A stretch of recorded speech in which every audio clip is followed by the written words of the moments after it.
Gary Johnson then, pre-Notts County away.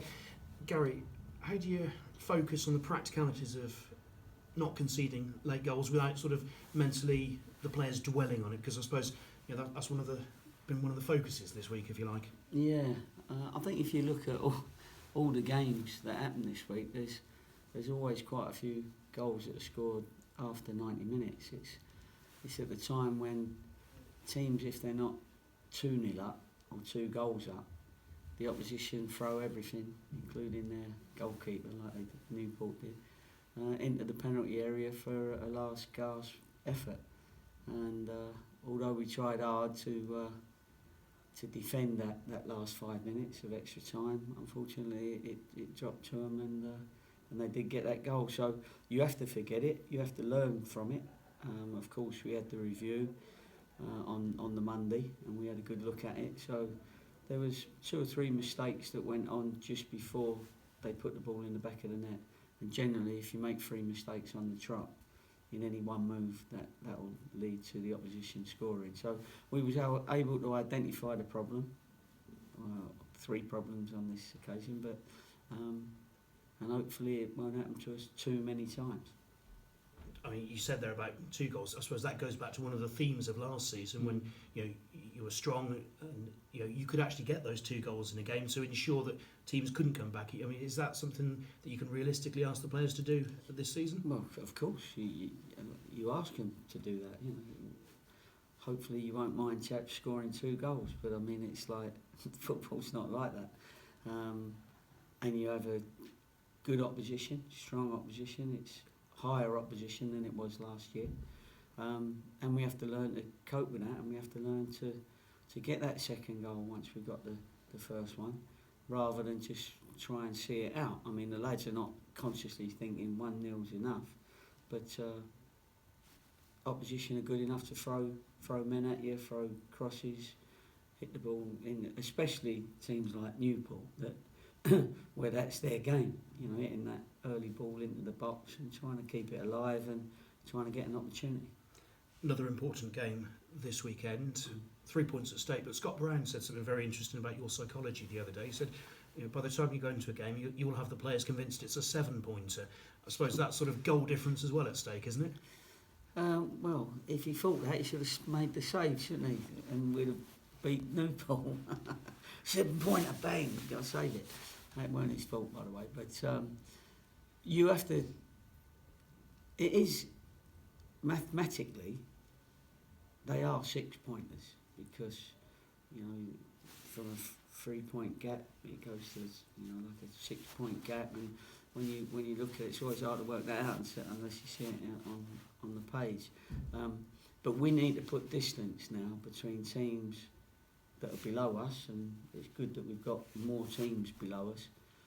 Every time we play them, that's why it becomes a 6-pointer, because you put a little bit more space between you and them. They've got beat and you've won. So we've got 2 or 3 of those coming up, and they're going to be really important. So 7-pointer, I don't quite know when I said that. I think that must have been Gareth Ainsworth at Wycombe, but mine, it's a 6-pointer.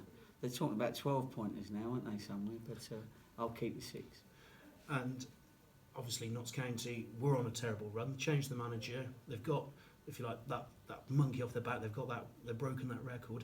How much has Kevin Nolan changed things? Because obviously, as you prepare for a team, sort of new manager does change quite a lot. Yeah, I think a new manager gives a freshness sometimes.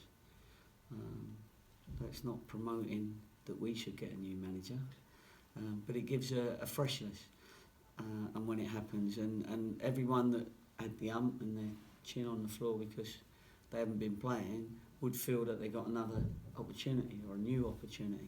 So that sometimes happens, but I don't think they've changed their tactic that much. He's got them working hard. They're sort of chasing, and they've got the 2 lads up front that are dangerous, Stead and Font. And if they play, then you have to be very wary that they've both got qualities and have both played at a higher level.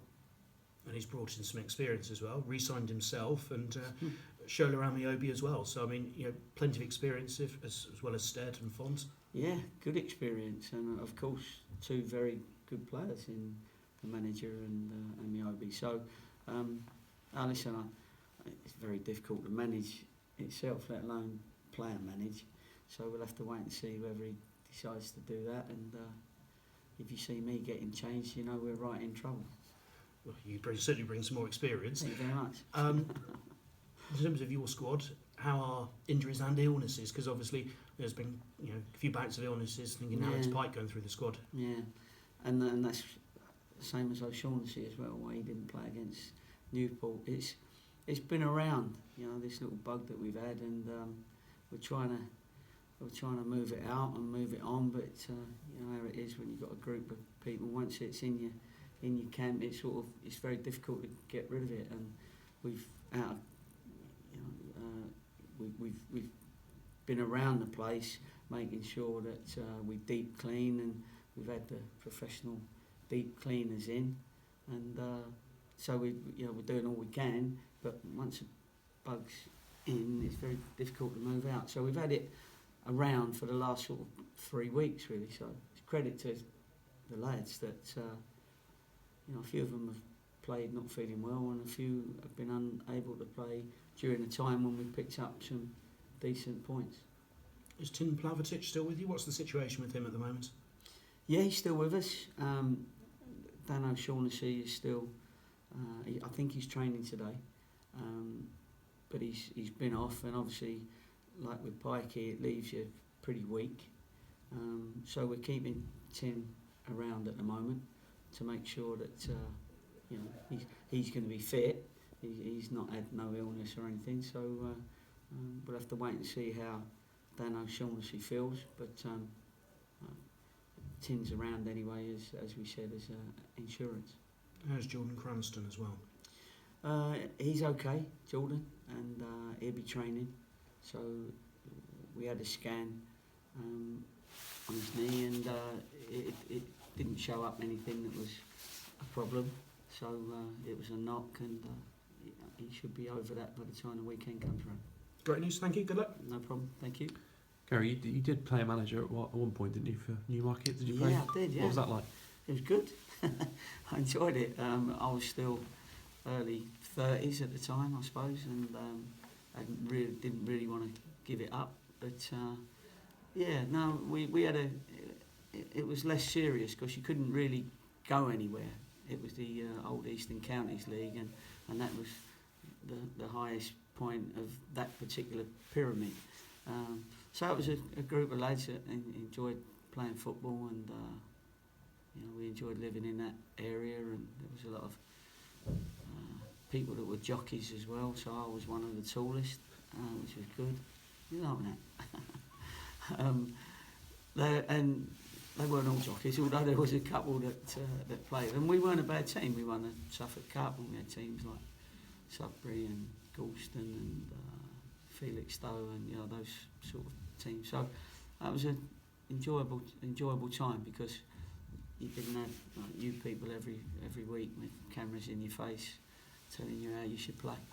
Yeah, it's pretty rare now, isn't it? Because especially at higher level, because it's such a demanding job, isn't it? You can't really do both properly, or it's very difficult to do both properly. No, it's very, very difficult to do both, because you got to make sure, even at that level that we was at, you had to make sure that you led by example, because it was no use having a stinker yourself and then coming in at the end of the game and slaughtering everyone.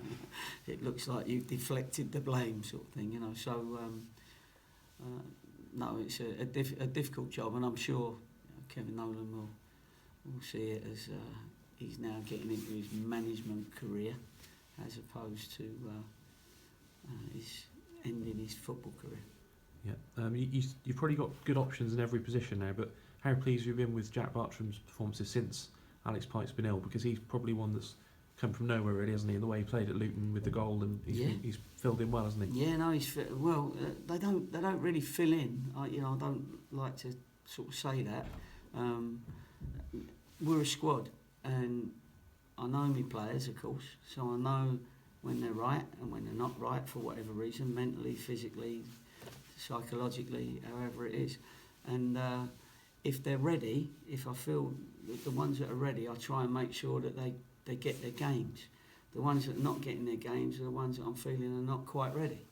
And we have to work with them and try hard and get them extra games. Like, you know, we play some behind closed doors games to make sure that they get their match practice when there's not the reserve league games. And that's how we do it. So the ones that are ready, I'm happy to bring in. And then sometimes you have to, with some, just leave them out, bring someone else in to make sure the squad is getting enough games for when you've got to have a 15-man squad that are all match fit. Yeah. When Dan Holman scored that goal against Crewe, I think everyone thought that's what he was doing every week last season, and everyone thought he was back, and then he had the setback. Do you think he's nearly there again now? Because he's obviously playing again. I think he's still got a little bit more to do. I think he will see that as well, and we're working with him in training. It's just getting your timing back, getting your athleticism back. Because even though he's a very good striker that gets into good positions, when we get into good positions, he's also got to do the other part of the other 2/3 of the pitch, where you've got to keep possession, you've got to go and win tackles, you've got to go and win headers, you've got to put other people in, you've got to make runs for other people. It's that whole game hasn't quite come back yet, but I don't think he's far away. So any moment it'll click with him, and you go, thank Christ for that. There's another 15 goals between now and the end of the season. Yeah, just finally, Gary, you said during January that with all the new players coming in, there might be some players that want to go if they don't think they're going to get a look in, but there's probably not that many players in that position. But has anyone said anything? Do you think anyone will go now? I don't think they will. I've spoke to all of the ones that are not getting games, and told them that at the moment they're part of my plans unless something else happens. They will know what they've got to do to take somebody's place in the first team away, and that's what they got. That's why we play the games like we play Bristol City in the week, really just to see where these players are in their physical and mental states. And if I feel that they're worthy of a first team spot, then of course they'll be in that. But I'm having to leave people off the bench at the moment. What I will do this week, because we've got most of our injuries back. So that's when it becomes difficult, when somebody's not involved at the weekend for whatever reason. And that's a difficult job for the manager as well then to tell them that actually this week you're not involved. Cheers, Gary. No problem. Thanks a lot.